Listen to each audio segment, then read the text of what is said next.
அனைவருக்கும் அன்பார்ந்த வணக்கங்கள். நான் உங்கள் வாழ்க வளமுடன் ஜோதிடர் ஸ்ரீ குரு சுந்தர வடிவேல். இப்போ பார்த்தீங்கன்னா 2025 கார்த்திகை மாத பலாபலன்கள் எப்படி இருக்க போகுது, என்ன செய்யலாம் அப்படிங்கிறதை பற்றி ஒவ்வொரு ராசிக்கும் விரிவாக தெளிவாக நம்ம பார்க்க இருக்கிறோம். அந்த வகையில் இப்போ கார்த்திகை மாதம் அப்படின்னாலே மிகப்பெரிய சிறப்பு வாய்ந்த மாதம் கார்த்திகை மாதம். ஏன்னா சூரிய பகவான் பார்த்தீங்கன்னா காலச்சக்கரத்தின் 8ஆம் இடத்துல இருந்து அருள்பளிக்கக்கூடிய ஒரு அற்புதமான மாதமாக இந்த மாதம் அப்படிங்கிறது அமைஞ்சிருக்குது. அதுலேயும் மிக மிக சிறப்பு அப்படின்னு எடுத்துக்கிட்டோம்னா திருவண்ணாமலை தீபம். கார்த்திகை மாதம்னால எல்லாருக்குமே ஞாபகத்துக்கு வரக்கூடியது தீபம்தான். அப்போ திருவண்ணாமலை தீபம் அப்படிங்கிறது அது ஒரு பக்கம் இருந்தாலும் பரணி தீபம் அப்படிங்கிறது நம்ம வீட்டில் ஏற்றுறது உண்டு. இந்த பரணி தீபம் அப்படின்னு பார்த்தோம்னாக்க நம்மளோட முன்னோர்கள் பித்திருக்கள் சம்பந்தப்பட்ட விஷயத்துக்கும் அதே போல் குடும்பத்தின் மகிழ்ச்சி, சுபிச்சம், செல்வாக்கு, வசதி, லட்சுமி கடாட்சம் போன்ற அனைத்து விஷயங்களுக்குமே பார்த்திங்கன்னா அந்த தீபம் ஏற்றி வழிபாடு செய்கிறது அப்படிங்கிறது வந்து மிக முக்கியமான ஒரு விஷயமாக இருக்குது. அப்போ இந்த கார்த்திகை மாதத்தில் இந்த கார்த்திகை தீபம் அப்படிங்கிறது பார்த்திங்கன்னா கொண்டாடப்பட வேண்டிய மிகப்பெரிய முக்கியமான நிகழ்வாக இது இருக்குது. அதுலேயும் குறிப்பாக திருவண்ணாமலை தீபத்தை பார்க்குறது அப்படிங்கிறது பார்த்திங்கன்னா மிகப்பெரிய புண்ணிய பாக்கியம் அப்படிங்கிறது கிடைக்கும் அப்படிங்கிறதும், அதே போல் முன்னோர்கள் சாப நிவர்த்தி சரியாகும் அப்படிங்கிறதும், திருமணம் சார்ந்த விஷயங்கள், குடும்பத்தின் மகிழ்ச்சி சார்ந்த விஷயங்கள், குழந்தை பாக்கியம் சம்பந்தப்பட்ட விஷயங்கள்லாம் பார்த்தீங்கன்னாக்க வேண்டுதலோடு இந்த திருவண்ணாமலை தீபம் கிரிவலம் சென்று பார்க்கையில் அது அற்புதமாக உங்களுக்கு அங்கே இருக்கக்கூடிய சித்தர்கள் சார்ந்த விஷயங்கள் எல்லோருமே அருள்பளித்து உங்களுக்கு அதற்கான விஷயங்கள் நீங்கள் என்ன நோக்கம் என்ன எண்ணத்திற்காக சென்றீங்களோ அந்த விஷயம் நடைபெறுவதற்கான அருள்பளிக்கக்கூடிய ஒரு அற்புதமான விஷயம் அப்படிங்கிறது இந்த திருவண்ணாமலை தீபம் இந்த கார்த்திகை மாதத்தில் வரக்கூடிய மிகப்பெரிய சிறப்பாக இருக்குது. அடுத்து இப்போ ஒவ்வொரு மாதமும் நம்ம ஒவ்வொரு ராசிக்கும் என்னென்ன விதமான பலன்கள் இருக்குது அப்படிங்கிறதை பற்றி கிரக மாற்றங்கள், கிரக பயிற்சிகள் அதை பொறுத்து ஒவ்வொருத்தருக்கும் ஒவ்வொரு விதமான பலன்களும் நட்சத்திர பலன்களும் சேர்த்து நம்ம கொடுத்துக்கிட்டு இருக்கோம். அந்த வகையில் பார்த்தீங்கன்னா இப்போ இந்த கார்த்திகை மாதத்தில் நடந்திருக்கக்கூடிய கிரக மாற்றங்களால் என்னென்ன விஷயங்கள் உங்களோட வாழ்க்கையில் எது சார்ந்த முயற்சிகள் கை கொடுக்கும், எது சார்ந்த விஷயத்தில் கொஞ்சம் தாமதமாக எடுத்துக்கலாம் அப்படிங்கிறதை பற்றி முழுமையாக விரிவாக நம்ம இப்போ பார்க்க இருக்கிறோம். இப்போ உங்களுடைய ராசிக்கு எப்படி இருக்கும் அப்படிங்கிறத விரிவாக பார்ப்போம். கும்பராசி காலச்சக்கரத்தின் 11வது ராசியாக இருக்கக்கூடிய கும்பராசினியர்களுக்கு சனி பகவானின் ஆதிக்கம் நிறைந்த உங்களுடைய ராசிக்கு என்னென்ன மாதிரி கிரக மாற்றங்கள் இருக்குது, கிரக நிலைகள் எப்படி இருக்குது, இந்த கார்த்திகை மாதம் எப்படி இருக்கும். கார்த்திகை அப்படின்னு எடுத்துக்கிட்டோம்னாலே திருவண்ணாமலை, கார்த்திகை தீபம் அப்படிங்கிற ஒரு விஷயங்கள், அடுத்து கோவில்கள் சார்ந்த விஷயங்களுக்கு மாலை போட்டு வழிபாடு செய்கிறது அப்படின்னு பல்வேறு விஷயங்கள் ஞாபகத்துக்கு வரும். இருந்தாலும் இப்போ உங்களுடைய ராசிக்கு கிரக மாற்றங்கள், கிரக சூழ்நிலைகள் எப்படி இருக்குது. ராசியிலேயே ராகு பகவான் இருக்கிறார். ராசிக்கு 2ஆம் இடத்தில் சனி பகவான் வக்ரம் பெற்று இருக்கக்கூடிய ஒரு அமைப்பு. ராசிக்கு நேராக 6ஆம் இடத்துல என்ன நடக்குது, குரு பகவான் அதிசாரம் பெற்று இருக்கிறார். உங்களுடைய ராசியிலிருந்து 10ஆம் இடத்துல சூரியன், செவ்வாய், புதன் அப்படிங்கிற 3 கிரகங்களின் கூட்டு கிரகங்கள் அங்கே இருக்குது. 9ஆம் இடத்துல சுக்கிரன் ஆட்சி பெற்றிருக்கிறார். ஸோ இதுதான் விஷயம். ராசியிலே ராகு, 7ஆம் இடத்துல கேது.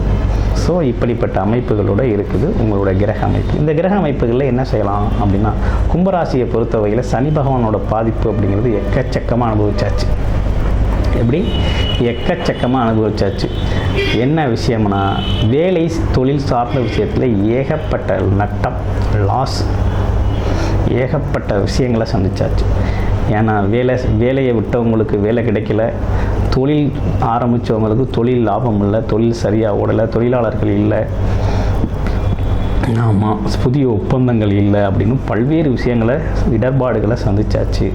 ஆனால் எவ்வளவு சந்தித்தாலும் அதற்கு ஏற்றாறு போல ராகு பகவான் உள்ளே வந்துட்டு பல்வேறு வாய்ப்புகளை, பல்வேறு புது புது யுக்திகளையும், புது புது விஷயங்களையும், புது புது நபர்கள் அறிமுகங்களையும் நிறைய கொடுத்து இப்போ வந்து உங்களை ஒரு வளமான ஒரு விஷயத்துக்கு அழைச்சிக்கிட்டு போகிறார். அதுக்கு ஏற்றாறு போல் குரு பார்வையும் உங்களுக்கு அமைஞ்சிருந்துச்சு.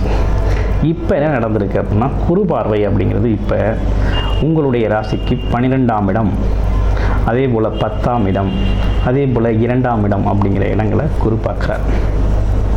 அப்போ குருவின் பார்வை அப்படிங்கிறது தொழில் அமைப்புகளில் ரொம்ப அற்புதமாக உள்ளது.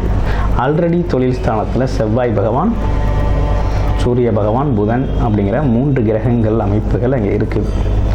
அப்போ இந்த அமைப்புகளோடு சேர்ந்து குரு பார்வை விழுகையில் கண்டிப்பாக தொழிலில் ஜெயிச்சே ஆகணும், வேலை கிடைச்சே ஆகணும். அது மட்டும் இல்லாமல் இருக்கிற வேலையில் பதவி உயர்வு அனுபவிச்சே ஆகணும், ஒரு உயர்ந்த இடத்துக்கு போயே ஆகணும், எதிர்பார்த்த மாதிரி பதவி உயர்வு கிடைக்கணும் அப்படிங்கிற அமைப்பு இருக்குது. அதே போல் உங்களுக்கு இடம் வீடு பூமி வாங்கணும் அப்படிங்கிற அமைப்பு அப்படிங்கிறது இப்போ உருவாகிருக்கு. ஆமாம், அரசு காரியங்கள் அனைத்துமே ரொம்ப ஈஸியாக சாதகமாக முடியும். ஆமாம், இப்படி இருக்குது நிலவரம். அடுத்து குலதெய்வ அருள் முழுமையாக கிடைக்கக்கூடிய ஒரு அமைப்பு அப்படிங்கிறது உருவாகிருக்கு. ஆமாம், கிட்டத்தட்ட இந்த காலகட்டம் அப்படிங்கிறது உங்களுக்கு சாதகமான சூழ்நிலையை தருது.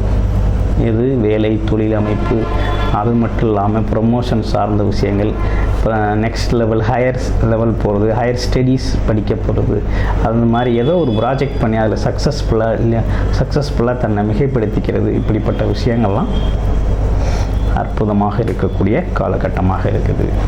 ராசிக்கு 2ஆம் இடத்துல சனி பகவான் இருந்து குடும்பத்தில் ரொம்ப கலவரத்தை உருவாகி இருந்தார் இல்லையா, இப்போ கலவரம்லாம் கொஞ்சம் குறைஞ்சிரும். ஏன்னா குரு பார்வை சுபத்துவம் பெற்ற குரு பார்க்குறார், ரொம்ப கலவரம் குறைஞ்சு கொஞ்சம் கலவரம்லாம் கொஞ்சம் சாந்தமாயிடும். ஆமாம், முன்னாடி மாதிரி பேச்சு இருக்காது, இப்போ பேச்செல்லாம் கொஞ்சம் படிப்படியாக குறைஞ்சிரும். கொஞ்சம் என்னென்னா வாக்குவாதங்கள் குறைஞ்சி நட்பு அன்பு அப்படிங்கிறது அதிகரிக்கக்கூடிய ஒரு அமைப்பு அப்படிங்கிறது உருவாகிருக்கு. குடும்பத்தில் மகிழ்ச்சி அப்படிங்கிறது ஸ்டார்ட் ஆகிடும். ஸோ நல்ல காலம் அப்படிங்கிறது உருவாயிருச்சு. திருமணம் சார்ந்த விஷயங்களுக்கு முயற்சி எடுக்கிறவங்களுக்கு திருமண வரன் அமையக்கூடிய நல்ல காலகட்டம். அது உங்களுடைய பிறப்பு ஜாதகம் அப்படிங்கிறத பார்த்துக்கணும்.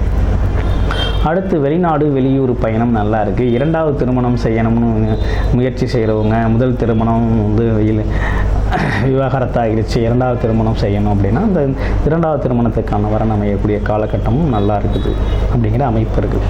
இதில் என்னென்னா 7ஆம் இடத்துல இருக்க கேதுவால் என்னென்னா 2 நல்ல விஷயங்கள் இருக்குது, 2-3 கெட்ட விஷயங்களும் இருக்குது. என்ன, ஃபஸ்ட்டு பார்ட்னர் சம்மந்தப்பட்ட விஷயம் சரி இருக்காது. ஆமாம், கணவன் மனைவி ஒற்றுமை சரி இருக்காது, நண்பர்கள் வாக்குவாதம் இருக்கும். அப்படி இன்னொரு பக்கம் பார்த்தா போட்டி, யாரும் நம்மகிட்ட போட்டி போட்டு ஜெயிக்க முடியாது, அந்த மாதிரி விஷயமும் இருக்குது. போட்டி போட்டு ஜெயிக்க முடியாது, எதிரிகளால் ஏற்படக்கூடிய தொந்தரவுகள் இதெல்லாம் மறையக்கூடிய ஒரு அமைப்பு இருக்குது. இதில் குறிப்பாக என்ன ஒரு விஷயம்னா உடல் ஆரோக்கியம், அடிவயிறு சார்ந்த விஷயத்தில் கொஞ்சம் கவனம் எடுத்துக்கணும். வயிறு சார்ந்த பகுதிகளில் கொஞ்சம் கவனம் எடுத்துக்க வேண்டிய அவசியம் இருக்குது. ஆமாம், மற்றபடி வேறு ஒன்றும் பெரிய இஷ்யூஸ் ஒன்றும் கிடையாது. சரி, எது எப்படி இருந்தாலும் உங்களுடைய பிறப்பு ஜாதகம் அப்படிங்கிறது ரொம்ப முக்கியம். பிறப்பு ஜாதகத்தில் உங்களுடைய தசாபுத்தி நிலைகள் எப்படி இருக்குது அப்படிங்கிறத பொறுத்து தான் இதெல்லாம் நீங்கள் பயன்படுத்த முடியும். ஒரு நீசம் பெற்ற கிரகத்தின் தசாபுத்தியோ அல்லது ராகு கேதுக்களின் தசாபுத்தியோ பாம்பு கிரகங்களின் தசாபுத்தி நடந்தது அப்படின்னா சில விஷயங்கள் மாற்றாக இருக்கும். அப்போ என்னென்னா உங்களுடைய பிறப்பு ஜாதகம் அப்படிங்கிறது ரொம்ப முக்கியம். ஜாதகத்தில் தசாபுத்தி நிலை அப்படிங்கிறது ரொம்ப முக்கியம். ஒரு நல்ல தசாபுத்தி நிலை நடக்குது அப்படின்னா நல்ல விஷயங்கள், இப்போ சொன்ன அனைத்து விஷயங்களையும் சாதித்து கொள்ளக்கூடிய நல்ல காலகட்டம் அப்படிங்கிறது இது ஒரு ரைட் டைமாக உங்களுக்கு அமையும். நன்றி, வணக்கம், வாழ்த்துக்கள்.